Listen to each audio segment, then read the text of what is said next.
paz e a graça do Cristo vivo esteja sobre você e sobre sua família. Eu sou Gilberto e seja muito bem-vindo ao meu e ao seu canal Bíblia e Teologia. E hoje estaremos dando tempo do estudo dos 7 Eu Sou de Jesus para falar sobre uma mulher na história que ficou marcada por ser transformada em uma estátua de sal. Hoje estaremos falando da mulher de Ló. Fique conosco. Se você ainda é novo por aqui, não se inscreveu, não custa nada. Se inscreva, se junte à família Bíblia e Teologia. Se você já é inscrito, já é companheiro desse canal, por favor, não se esqueça, é muito importante para nós você compartilhar, você curtir e deixar também um comentário. Sem mais delongas, vamos para a reflexão de hoje.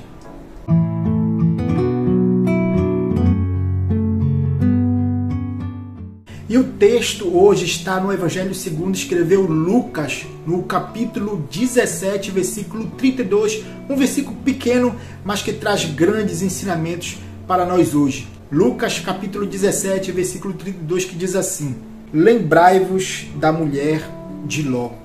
Jesus estava falando sobre o seu retorno, quando ele viria. Ele traz uma símile, uma comparação. Ele diz que os dias prestes à sua vinda seriam comparados a dois momentos na história: os dias de Noé e os dias de Ló. Nos dias de Noé, Deus havia avisado ao seu servo que ele destruiria o mundo com um dilúvio. Com certeza, Noé compartilhou a notícia divina com seus contemporâneos. Todavia, eles se preocuparam mais com as suas vidas do que com o aviso divino, até que veio o juízo de Deus sobre os dias de Noé. Também lhe diz que os dias prestes à sua vida seriam como os dias de Ló. O que acontecia nos dias de Ló? Ló vivia na cidade de Sodoma, uma cidade extremamente pecadora, e Ló angustiava sua alma por viver naquele contexto. E Deus visitou Ló junto com sua família por 2 anjos. A história está no capítulo 19 de Gênesis, que eu queria ler um pedaço com você. Lá em Gênesis, no capítulo 19, a partir do versículo 15, diz assim: Ao amanhecer, apertaram os anjos com Ló, dizendo: Levanta-te, toma tua mulher e as tuas 2 filhas, que aqui se encontram, para que não pereças no castigo da cidade. Como, porém, se demorasse, pegaram-no os homens pela mão, ele, a sua mulher e as 2 filhas, sendo-lhe Senhor misericordioso, e o tiraram, e o puseram fora da cidade. Havendo-os levado fora, disse um deles: Livra-te, salva a tua vida, não olhes para trás, nem para toda a campina, foge para o monte, para que não pereças. Versículo 23. Saiu o sol sobre a terra quando Ló entrou em Zoar. Então fez o Senhor chover enxofre e fogo da parte do Senhor sobre Sodoma e Gomorra, e subverteu aquelas cidades, e toda a campina, e todos os moradores da cidade, e o que nascia na terra. Versículo 26. E a mulher de Ló olhou para trás, e converteu-se numa estátua de sal. Lembrai-vos da mulher de Ló. Eis aqui uma advertência solene e bastante importante, que foi dita há mais de 2000 anos atrás pelo nosso Senhor, mas que ecoa até nós hoje com uma profunda importância. Como eu tinha dito, Jesus estava falando sobre a sua volta, e no meio, quando ele fala sobre os dias de Noé e os dias de Ló, ele abre um parêntese e diz: lembrai-vos da mulher de Ló. Bem que ele poderia dizer: lembrai-vos do meu amigo Abraão, lembrai-vos do meu servo Noé, ou então lembrai-vos do meu servo Ló, o homem justo. Mas ele não fala isso. Ele fala: lembrai-vos da mulher de Ló. A pergunta é: por que a mulher de Ló? Eu creio que através da vida, dos últimos momentos da vida dessa mulher, podemos extrair grandes e profundos ensinamentos para os dias de hoje, para cada um de nós. E eu separei aqui 3 lições que devemos aprender com essa mulher. A primeira lição que eu tiro na vida dessa mulher: essa mulher, ela foi coberta com privilégios espirituais. Como assim, Gilberto? A mulher de Ló, assim como seu marido, era sobrinha do grande patriarca Abraão, conhecido na Bíblia como o pai da fé. Abraão teve experiências maravilhosas com Deus, e certamente essa mulher sabia dessas experiências. Abraão, seu tio, foi chamado por Deus de uma cidade idólatra chamada Ur dos Caldeus. foi eleito e Deus entrou em aliança com Abraão, fazendo promessas incomparáveis. Também aquela mulher convivia com o justo Ló, um homem temente a Deus. Apesar dela ser cercada de pessoas tementes e piedosas a Deus, no fim essa mulher acabou se perdendo. Qual é a lição que podemos tirar? É que não importa se você é cercado por pessoas tementes a Deus, não importa se você vive no meio de uma casa, de uma família, de pastores, evangelistas, mulheres de oração, se você ainda não decidiu a sua vida por Cristo, não importa se você vive no meio de pessoas tementes a Deus, se você ainda não reconheceu a Cristo como seu único e suficiente Salvador, não importa quantas pessoas tementes a Deus estão ao seu redor, você, no final, você, no dia de Cristo, irá receber a punição eterna. Segunda lição que podemos tirar dessa mulher. Assim como Ló e suas filhas, aquela mulher ouviu de maneira objetiva, clara e audível a advertência de Deus através dos seus anjos. Aqueles anjos disseram: saiam, escapa-te pela tua vida e não olhe para trás. Aquela mulher não deu crédito à voz de Deus, aquela mulher não abraçou a verdade no seu coração. E qual é a lição que podemos tirar da atitude dessa mulher? Muitos hoje, domingo após domingo, semana após semana, escutam a advertência de Deus através de pregadores nos púlpitos, escutam que Jesus vai voltar, que devem se arrepender, que devem colocar em ordem a sua vida diante de Deus. Todavia, aquelas palavras, a verdade do Evangelho, a advertência de Cristo entra pelo ouvido e sai pelo outro. Os seus corações são como aquele solo da parábola do semeador, o solo cheio de espinhos.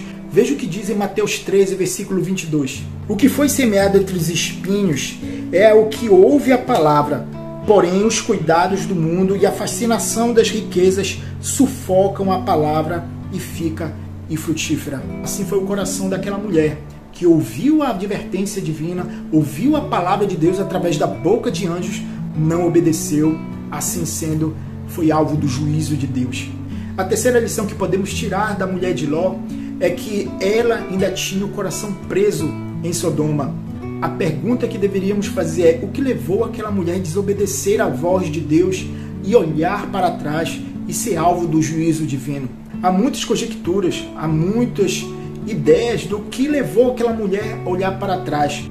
Todavia, parece unânime entre os comentaristas bíblicos é que, apesar daquela mulher ter saído de Sodoma, o seu coração ainda continuava preso lá. Podemos dizer que aquela mulher olhou para trás com saudade das amizades de Sodoma. Podemos dizer que aquela mulher olhou para trás com saudade da cultura, das riquezas, dos prazeres, das alegrias que aquela cidade pecadora, imoral e alienada de Deus trazia para aquela mulher. O que você quer dizer com isso, Gilberto?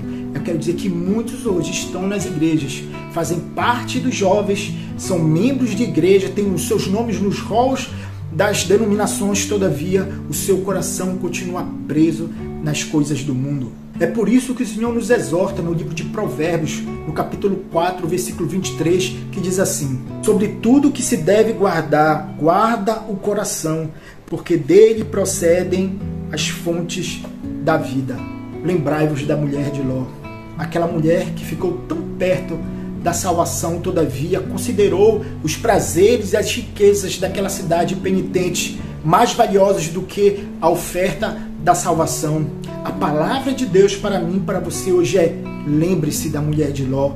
Olhai não para trás, não com saudosismo da vida passada de pecado, de alienação de Deus. A Bíblia nos exorta a olhar para cima, a pensar nas coisas que são de cima, como Paulo fala no capítulo 3 da carta aos Colossenses, que diz assim: portanto, se foste ressuscitado juntamente com Cristo, buscai as coisas lá do alto, onde Cristo vive assentado à direita de Deus.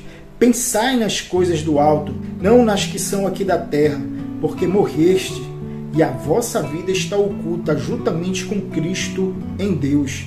Quando Cristo, que é a nossa vida, se manifestar, então vós também sereis manifestados com Ele em glória. Essa palavra não é para todos, essa palavra é para aqueles que estão unidos com Cristo e têm Cristo como seu único e suficiente Salvador. Lembre-se, esse contexto fala sobre a volta de Cristo.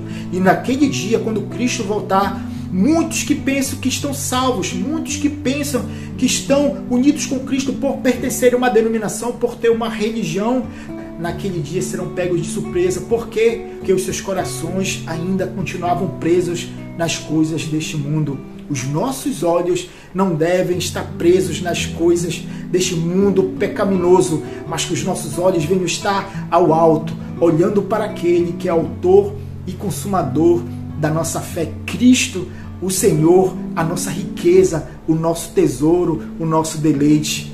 Lembrai-vos da mulher de Ló. E para terminar, eu quero deixar um texto que vai contribuir muito com tudo aquilo que nós falamos. Está lá em 1 João: não ameis o mundo, nem as coisas que há no mundo. Se alguém amar o mundo, o amor do Pai não está nele. Porque tudo que há no mundo, as paixões da carne, as paixões dos olhos e a soberba da vida, não procede do Pai, mas procede do mundo. Ora, o mundo passa, bem como suas paixões. Aquele, porém, que faz a vontade de Deus, permanece para sempre.